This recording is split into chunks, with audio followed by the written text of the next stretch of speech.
She set a coffee mug down in front of him, not in front of me. I in front of him. Like I wasn't sitting right there. Like I hadn't grown up in the same house as her. Like the last 15 years hadn't happened. I watched her hands. The way they lingered on the handle.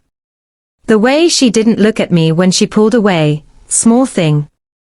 Probably nothing. Except it wasn't the first time. That's when I realized something was very wrong. My name doesn't matter. What I do does. I'm a senior executive at a mid-sized technology firm. I've been with the company 11 years. I started as a project coordinator and worked my way up through roles most people don't want. The ones with long hours, difficult stakeholders, and no applause. I chair the board now. Not every meeting. But the ones that count. My sister is 4 years younger than me. We were close once. The kind of close that makes people say you two are lucky at family gatherings. We talked every week. She was the person I called when my marriage ended. I was the person she called when she lost her job 3 years ago. That's when Marcus entered her life. She called him a consultant. Then a contractor. Then she said he was in tech. After a few months, she started saying he worked for a major tech firm. She never named which one. When I asked, she changed the subject. When I pressed, she said I was being competitive. I let it go. I had no reason not to. Marcus was charming in person. He remembered details. He asked good questions. He had the vocabulary, the right acronyms, the right references, the right casual name drops of companies and conferences. Around family, he sounded credible. Around me, he was slightly more careful. I noticed that. I didn't say anything about it. The first real crack came 6 months ago. My sister mentioned that Marcus had been passed over for a promotion. She seemed genuinely upset. I offered sympathy and asked which team he was on. She said she didn't know exactly. I asked what his title was. She said something like Senior Solutions Architect, but she wasn't sure. Her partner of 2 years. And she wasn't sure of his title. I filed that away. Then came the coffee mug moment. A family dinner. Marcus mentioned a product launch at his company. He used specific language, internal language. Language I recognized. Language that belonged to my company. Not a competitor. Not a similar firm, mine. I felt the floor shift slightly. I kept my face neutral. I asked a clarifying question, something casual, something that wouldn't signal anything. He answered smoothly. Too smoothly. Like someone who had rehearsed it. My sister watched me. Not him. Me. After dinner, I helped clear the table. I asked her gently if Marcus had mentioned which division he was in. She said she thought it was Enterprise Solutions. I smiled and said that was interesting. She said, "Why is that interesting?" I said, "No reason." But there was a reason. We didn't have an Enterprise Solutions division. I didn't correct her. I didn't confront Marcus. I went home, made tea, and sat at my kitchen table for a long time. Then I thought about all the small things. The mug. The vocabulary. The title she couldn't name. The division that didn't exist. The way he looked at me sometimes, not with warmth, but with something that looked a lot like calculation. Something was being constructed around me. I didn't know what so I stopped reacting. And I started watching. I didn't go looking for drama. I went looking for facts. The first thing I did was quiet and administrative. I pulled our current employee directory, something I have access to in my role, and searched for Marcus's last name. Nothing. I searched variations. Still nothing. I searched by the description my sister had given me over the months. Senior Solutions Architect. Enterprise Solutions. The various fragments, .no match. That alone meant nothing. Consultants and contractors often aren't in the main directory. Outside vendors operate under different systems. There were legitimate explanations. So I kept going. I reached out to a contact in our HR systems team. I didn't frame it as an investigation. I told her I was verifying contractor access credentials as part of a routine governance review, which wasn't untrue, because I had been conducting one. I gave her Marcus's full name, which I had from a birthday card my sister had shown me once, and asked her to cross-reference against any active vendor or contractor agreements. She came back to me in 2 days. No record. No agreement. No badge access. No NDA on file. Nothing. Marcus had no formal relationship with my company. None. I sat with that for a day before I moved to the next question. What did he actually know? Because here was the problem. He knew things. Real things. Product details, internal terminology, project names that hadn't been announced publicly. Either he had a source inside the company, or he had access to something he shouldn't. The second crack came from an unexpected direction. My assistant, who has been with me for 6 years, and is exceptionally observant, mentioned casually that she had seen someone in the lobby 3 weeks prior, who had asked to use a phone charger at the reception desk and then sat waiting for nearly an hour before leaving. She had thought nothing of it at the time. She mentioned it because she had seen the same man at a restaurant where she was having lunch, and she recognized him. She showed me a photo she had taken on her phone. Candid. Distant. But clear enough. It was Marcus. Our building has visitor logs. They're not always thorough, but they exist.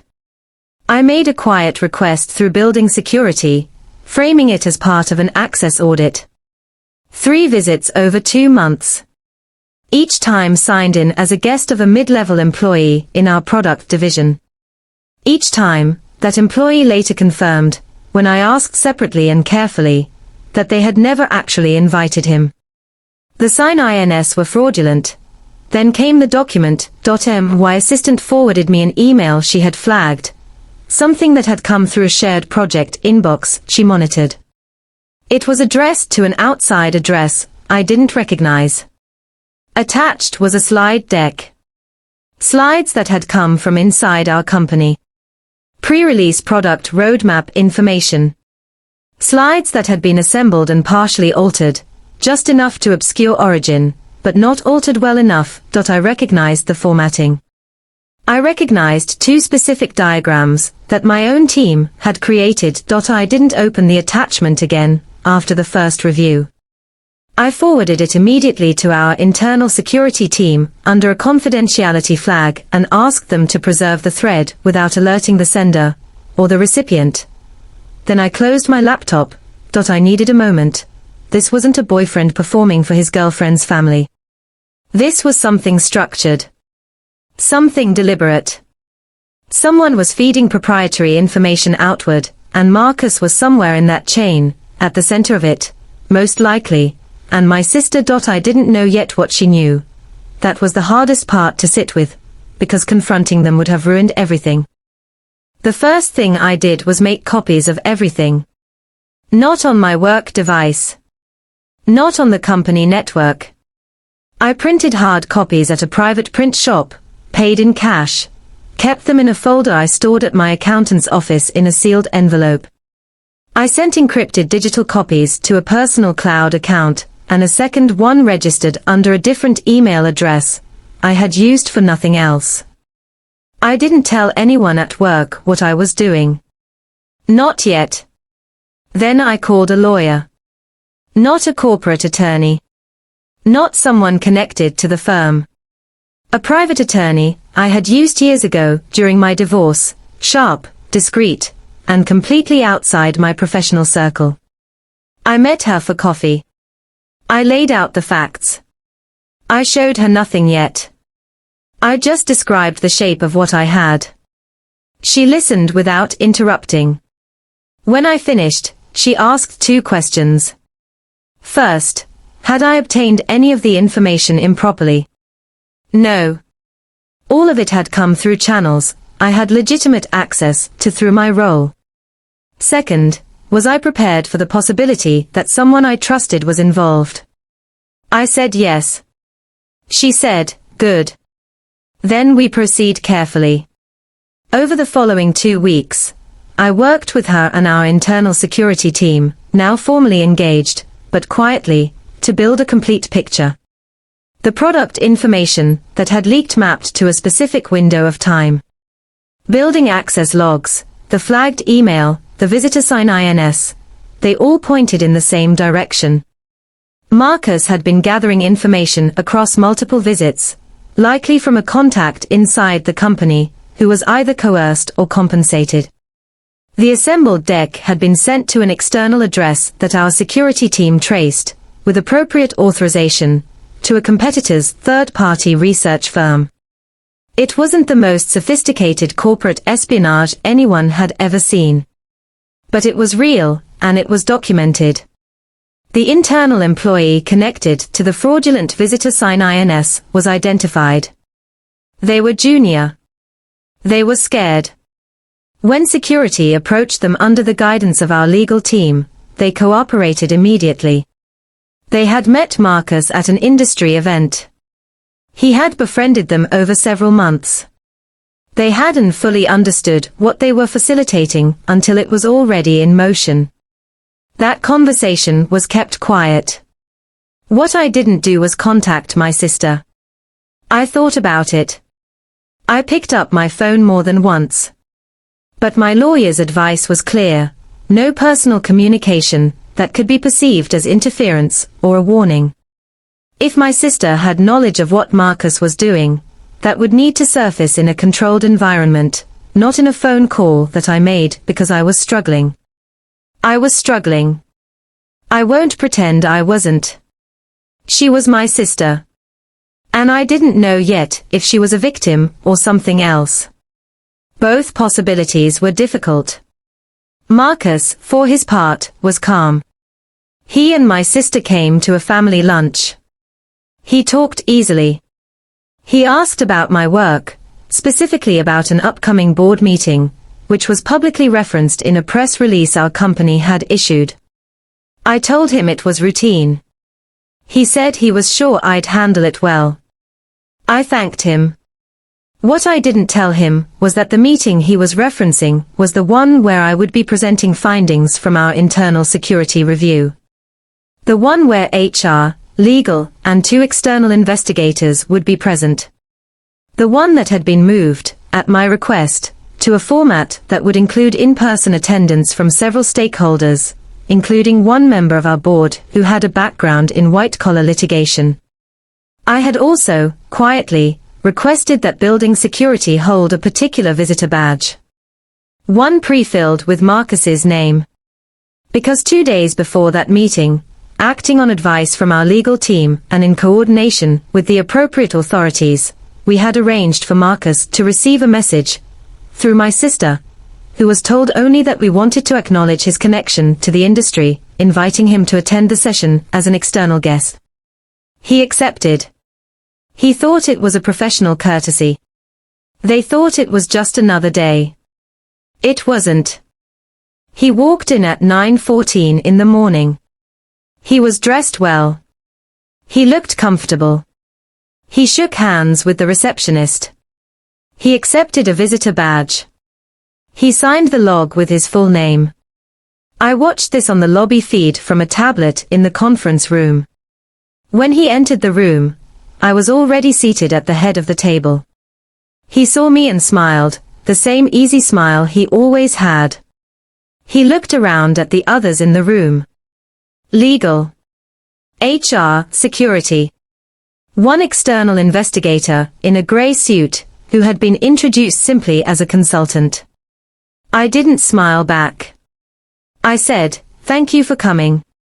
Please sit down." He Saturday. I didn't rush. I opened the meeting the way I open every meeting, with a summary of purpose and a brief agenda. Professional. Measured. I watched him recalibrate. His smile faded slightly. He glanced at the door once. He looked at me again. I held his gaze and continued. The external investigator presented first. He walked through the timeline. The visits. The sign-in irregularities. The sourced email and the attached document. He used Marcus's name at each point, not accusatorially, but factually. Here is what we found. Here is when. Here is how it connects. Marcus said nothing for the first 10 minutes. Then he tried to speak. He started with "I think there's been a misunderstanding." The investigator let him finish and then returned, calmly, to the next slide. What followed wasn't dramatic. There were no raised voices. No accusations hurled across the table. Legal spoke. HR spoke. The investigator answered 3 questions. A document was placed in front of Marcus by the lawyer seated to his left, not my lawyer, the company's, which outlined the findings and the path forward. Civil exposure. Potential criminal referral, depending on cooperation. The option to engage his own counsel before responding. He asked if he could make a phone call. The answer was yes, and he was shown to a side room. He was in there for 40 minutes. When he came back, he was different. The composure was gone. He sat down and he looked at the table, and he nodded at several points the legal team made. The details of what was agreed I won't share here, because they are subject to the terms we reached. But the structure was clear. Full cooperation with the investigation. Identification of the receiving party. Civil liability acknowledged. And the company he had been feeding information to, the third-party research firm connected to our competitor, received a formal notice that same afternoon. The junior employee who had facilitated his building access was dealt with separately. Their cooperation meant the outcome for them was administrative rather than legal. They lost their position. They were told to seek independent counsel. I felt something for them that I didn't feel for Marcus. My sister called me that evening. I answered. She didn't say much at first. I could hear her breathing. Then she said she hadn't known. That she had believed what he told her. That she had thought his interest in my career was admiration. I told her I believed her. That wasn't entirely simple for me. But I did believe her. She cried for a while. I stayed on the phone. I didn't fill the silence with reassurances I couldn't make. I just stayed. She asked me why I hadn't come to her first. I told her the truth. That I hadn't known what her involvement was, and that I had to protect her the same way I protected everyone else, by being certain before I moved.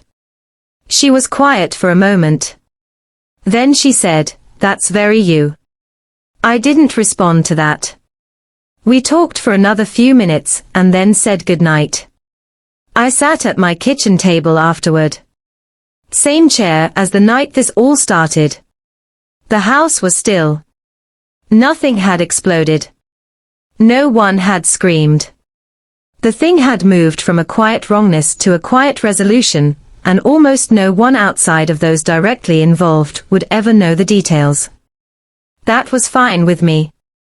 There's a version of this story where I feel triumphant. Where the ending feels like a door slamming. It doesn't feel like that. It feels like something that needed doing got done. It feels like the work was worth doing carefully. And it feels like the people who needed to be protected, the company, the employees, my sister, were protected, because I was patient enough to let the evidence speak instead of letting my feelings lead. Marcus is no longer anyone's problem. My sister is still my sister. And me, I went to work the next morning. Regular time. Regular coffee. The kind of morning where nothing is wrong. That night, everything was quiet.